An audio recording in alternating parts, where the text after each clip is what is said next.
Good evening students, welcome to SRS IAS and law academy. आज की जो हमारी करंट अफेयर की न्यूज़ होगी वो साइंस एंड टेक और एनवायरनमेंट दोनों से रिलेटेड होगी। और आज का जो हमारा टॉपिक है वो है फ्लोरा, फौना एंड फंगा। तो देखते हैं ये फंगा जो है ये न्यूज़ में क्यों है। तो रिसेंटली जो यूनाइटेड नेशन बायोडाइवर्सिटी है उन्होंने लोगों को जो है वो अर्ज किया है कि ग्लोबली जो वर्ड जो है वो फंगा जो है वो यूज़ किया जाए जब भी उन्हें जो है फ्लोरा या फौना जो है उसको बोलना हो या उसको रिप्रेजेंट करना, तो उनकी जगह जो है फंगा वर्ड जो है वो यूज़ जो है वो किया जाए ताकि जो इम्पोर्टेंस ऑफ फंजाई जो है उसको जो है वो हाईलाइट किया जा सके। तो अब देखते हैं कि ये वर्ड जो है ये फंगा वर्ड यूज करने के लिए यूएन बायोडाइवर्सिटी जो है वो क्यों कह रही है। तो अकॉर्डिंग टू यूएन बायोडाइवर्सिटी अभी जो है वो टाइम आ गया है कि हमें जो फंजाई जो है, इसको फंगी भी कहते हैं, फंजाई भी कहते हैं, ठीक है, फंगस भी कहते हैं। इनका कहना है कि अभी जो है वो टाइम आ गया है कि जो फंजाई जो है उसको रिकॉग्निशन और उसी के साथ साथ प्रोटेक्शन जो है वो मिलनी चाहिए इक्वल फुटिंग पे, जितनी प्रोटेक्शन और रिकॉग्निशन जो है वो दूसरे एनिमल्स और प्लांट्स जो हैं उनको मिलती है। तो उन्हीं के इक्वलेंट जो है फंजाई जो है उसको भी रिकॉग्निशन जो है वो मिलनी चाहिए। तो इसी वजह से वो अर्ज कर रहे हैं कि अब जब कभी भी हम जो है फ्लोरा एंड फौना वर्ड जो है उसको यूज़ करना होता है तो उसकी जगह वर्ड फंगा जो है वो यूज़ करना चाहिए।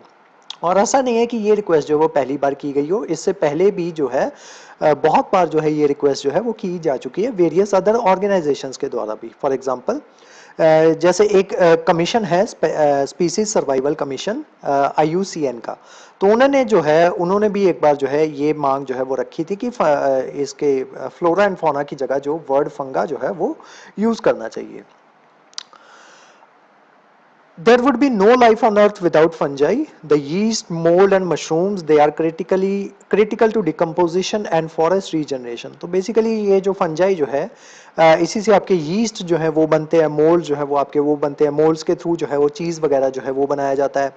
yeast की मदद से वेरियस ब्रेड्स वगैरह जो है वो बनाई जाती है। मशरूम्स जो आपको और जो है वो आप कंज्यूम करते हो, तो ये सारे जो है ये फंजाई की ही टाइप्स हैं।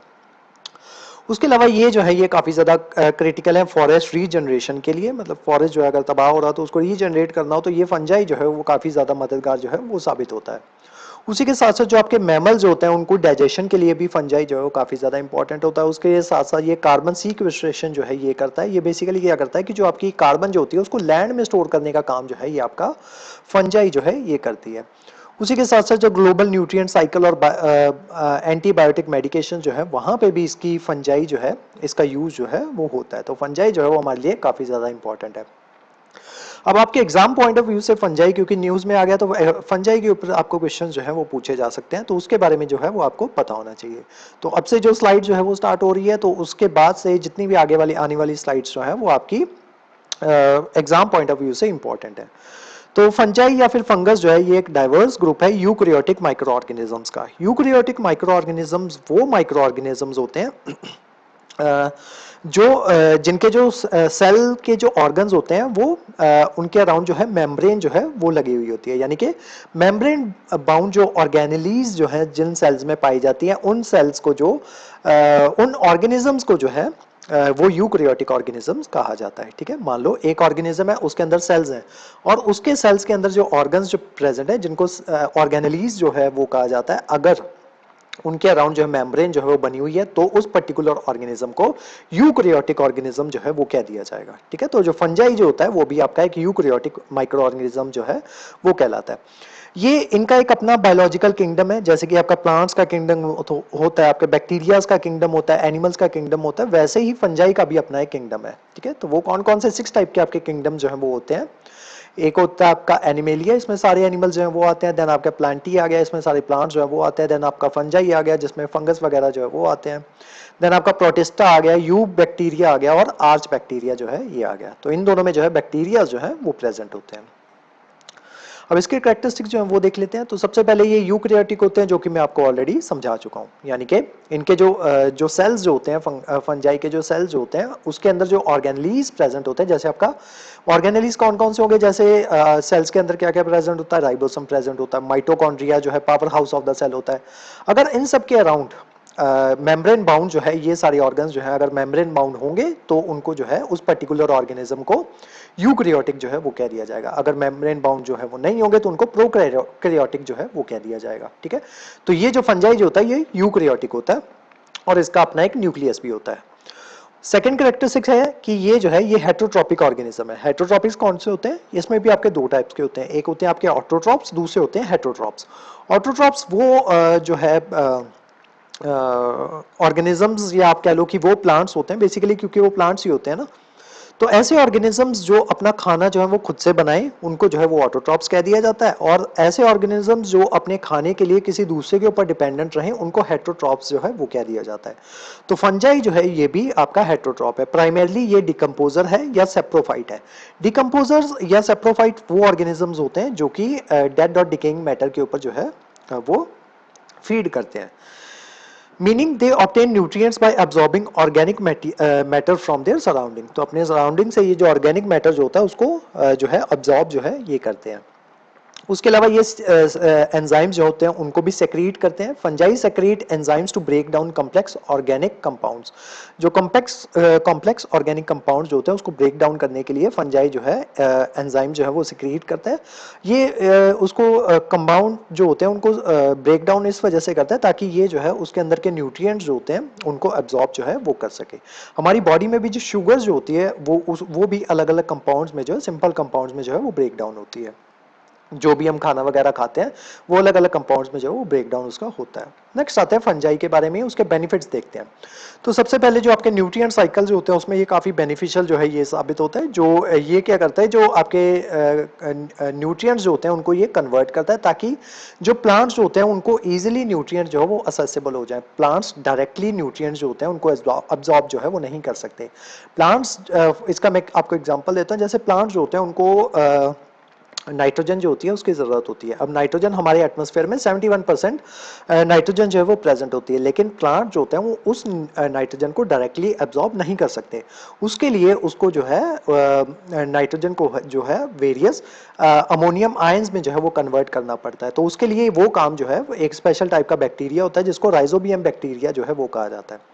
तो वो जो है उस नाइट्रोजन को जो है वो कन्वर्ट करके देता है ताकि प्लांट जो होते हैं वो उसको एब्जॉर्ब कर सके। सेम फंजाई का काम भी ऐसा ही होता है कि जो हमारे न्यूट्रिएंट्स जो होते हैं वो डायरेक्टली जो है प्लांट्स उसको जो है वो कंज्यूम नहीं कर सकता। तो इस वजह से फंजाई क्या करता है, उन न्यूट्रिएंट्स को कन्वर्ट कर देता है ताकि वो इजीली असेसिबल हो जाए प्लांट्स के लिए। और ये डिकम्पोजर का भी काम करता है, जो ऑर्गेनिक मैटर जो होता है उसको ब्रेक डाउन करता है और उसको जो है ये कंज्यूम जो है वो कर लेता है, जिस वजह से जो न्यूट्रिएंट साइकिल जो होता है वो आपका इनहांस होता है और जो सॉइल की फर्टिलिटी जो होती है वो भी इंक्रीज होती है। तो ये काफ़ी ज़्यादा फायदे हैं आपके फंजाई के। सेकेंड, जो कार्बन साइक्लिंग जो होती है उसमें मदद करता है, जो क्लाइमेट रेगुलेशन जो है उसमें भी मदद करता है। अब कुछ ये बेसिकली ये कर क्या रहा है, क्लाइमेट हमारा किस तरीके से रेगुलेट होगा जब हमारे क्लाइमेट में कार्बन जो है उसका जो कंटेंट जो है वो डिक्रीज होगा, क्योंकि कार्बन डाइऑक्साइड जैसा कि आपको पता है कि वो जो है एक ग्रीन हाउस गैस है। तो अगर कार्बन डाइऑक्साइड जो है वो हमारे क्लाइमेट में ज़्यादा होगी तो उस वजह से जो ग्लोबल वार्मिंग जो है वो आपको ज़्यादा देखने को मिलेगी। अब ये क्या करता है, ये जो आपकी जो कार्बन होती है उसको सॉइल में जो है ये स्टोर कर देता है। तो बेसिकली कार्बन सीक्वेस्ट्रेशन का काम जो है ये करता है ये आपका फंजाई। और उसी के साथ साथ जो कार्बन जो होती है आपकी डेड प्लांट्स के थ्रू जो है कार्बन जो है वो रिलीज हो रही होती है, तो ये उसको जो है वो कंज्यूम करता है। तो यानी कि हमारी कार्बन जो है वो एटमॉस्फेयर में जो है वो कम जाती है, तो जिस वजह से आपका क्लाइमेट जो होता है वो ऑटोमेटिकली रेगुलेट हो जाएगा। उसी के साथ एक माइकॉर्हिजल फंजाई जो है ये सिम्बायोटिक रिलेशनशिप में जो है प्लांट्स रूट्स के साथ जो है सिम्बायोटिक रिलेशनशिप में रहता है और ये जो है उनको न्यूट्रिएंट्स अपटेक करने में उनकी मदद जो है वो करता है। फंजाई को हम एज ए फूड भी जो है वो यूज़ करते हैं। ये अभी तक उसके बेनिफिट्स जो हैं वही चल रहे हैं, तो हम इसको जो है वो एज ए फूड में भी जो है फूड एप्लीकेशंस में भी हम इसको यूज़ करते हैं। जैसे यीस्ट मैंने आपको स्टार्टिंग में बताया कि जो है यीस्ट जो होता है वो बेकिंग वगैरह जो है वो वहाँ पे यूज़ होता है। और उसी के साथ साथ जो फंजाई जो है वो एंटीबायोटिक्स जैसे पेनिसिलिन जो है उसमें भी जो है उसको जो है फंजाई का मेजर कंट्रीब्यूशन होता है। पेनिसिलिन जो होती है वो भी फंजाई से ही बनती है। उसके अलावा जो मशरूम्स होते हैं, जो आपके फंजाई जो होते हैं वो मशरूम या ट्रफल्स की फॉर्म में भी जो है ईडेबल्स जो है उसको खाया जा सकता है। उसी के साथ साथ जो मोल्ड जो होते हैं ये भी एक तरीके का फंजाई होता है, उसको यूज़ किया जाता है जो आपका चीज़ प्रोडक्शन के लिए। उसके अलावा ये इन्वायरमेंट जो है उसको प्रोटेक्ट करने में मदद करता है, जो जैसा कि मैंने आपको बताया, क्योंकि ये सेप्रोट्रॉफ है तो उस वजह से क्या होता है कि जो आपका अगर कोई एनिमल जो है वो मर गया है तो उसके ऊपर फंजाई जो है उसको डिकम्पोज जो है वो करने में मदद करता है, और जिस वजह से जो आपकी डिजीज़ वगैरह जो है वो नहीं फैलती जो उस डेड एनिमल से फैल सकती थी। उसके अलावा ये वेरियस पेट्रोलियम प्रोडक्ट्स जो होते हैं वहाँ पे यूज़ होता है, फार्मास्यूटिकल इंडस्ट्री में इसका काफ़ी ज़्यादा यूज़ होता है, जो आपके पर्सनल केयर प्रोडक्ट्स हो गए या ऑयल्स वगैरह हो गए वहाँ पे भी इसका यूज़ जो है वो काफ़ी ज़्यादा किया जाता है। अब इसके सिर्फ फायदे नहीं है, इसके नुकसान भी हैं, कुछ हार्मफुल इफेक्ट्स जो हैं वो भी देख लेते हैं। तो ये ह्यूमंस और एनिमल्स में जो है वो डिजीज़ जो है वो कॉज करता है, जैसे कि आपका एथलीट फुट हो गया, ठीक है, और रिंग वर्म हो गया, हिस्टोप्लाज्मोसिस और एस्परजिलोसिस, इस तरीके की डिजीज़ जो है ये कॉज कर देता है। सम फंजाई प्रोड्यूस टॉक्सिक कंपाउंड्स, तो ये टॉक्सिक कंपाउंड्स भी बनाता है, जैसे माइकोटॉक्सिन्स हो गए, तो ये जो है ये फंजाई जो है ये बनाता है। ये माइकोटॉक्सिन्स जो है ये क्या करते हैं, जो आपका फूड जो होता है उसको कंटेमिनेट कर देते हैं, जिस वजह से अगर कोई उस कंटेमिनेटेड फूड को कंज्यूम कर लेगा तो उसको हेल्थ प्रॉब्लम जो है वो आ सकती हैं। तो ये कुछ हार्मफुल इफेक्ट्स हैं। उसके अलावा ये क्रॉप और प्लांट्स जो है उनमें भी डिजीज़ जो है ये कॉज कर देता है, कई बार ये क्रॉप्स जो होती हैं उनको इन्फेक्ट कर देता है और डैमेज जो है वो कर देता है, leading to a significant economic losses. अब जब आपकी क्रॉप जो है वो ख़राब हो जाएगी तो उस वजह से इकोनॉमिक लॉसेस जो है वो आपको एग्रीकल्चर में देखने को मिलेंगे।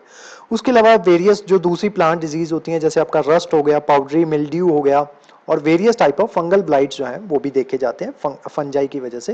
तो ये सारी जो है ये आपकी प्लांट और क्रॉप डिजीज़ है। उसके अलावा बायोडिग्रेडेशन ऑफ मटेरियल जो है ये भी करता है। Fungi can break down the material such as, जो आपकी टेक्सटाइल्स जो होती हैं या लेदर होते हैं उसको ये ख़राब कर देता है। जो आपका पेपर जो होता है, आप देखते हो ना कि कई बार आप ने बहुत पुरानी बुक रखी हुई है, कॉपी रखी हुई है, तो उसके ऊपर एक ब्राउन से कलर का वो जो है उसका कलर जो है वो थोड़ा सा ब्राउन सा होने लगता है, तो वो जो है वो फंजाई की वजह से ही होता है। तो ये जो है ये जो आपके पेपर्स वगैरह होते हैं उनको डैमेज कर देता है, टेक्सटाइल जो होती है उनको डैमेज कर देता है, जो आपका लेदर जो होता है उसको भी जो है ये डैमेज करता है। तो ये सारे जो हैं ये कुछ हार्मफुल इफेक्ट्स थे फंजाई के। तो आज की जो हमारी जो क्लास थी वो फंजाई के बारे में थी। इस क्लास के जो नोट्स हैं वो आपको सेंड कर दिए जाएंगे हमारे टेलीग्राम चैनल पे, और जो हमारे वेरियस व्हाट्सएप ग्रुप जो हैं वहाँ पे भी इसके नोट्स जो है वो आपको सर्कुलेट कर दिए जाएंगे। उसके अलावा हमारे वेरियस कोर्सेज के बारे में इंफॉर्मेशन लेने के लिए आप हमारे स्क्रीन पे दिए नंबर पे कांटेक्ट कर सकते हो। तो आज की जो हमारी क्लास थी वो यहीं तक थी। Thank you so much.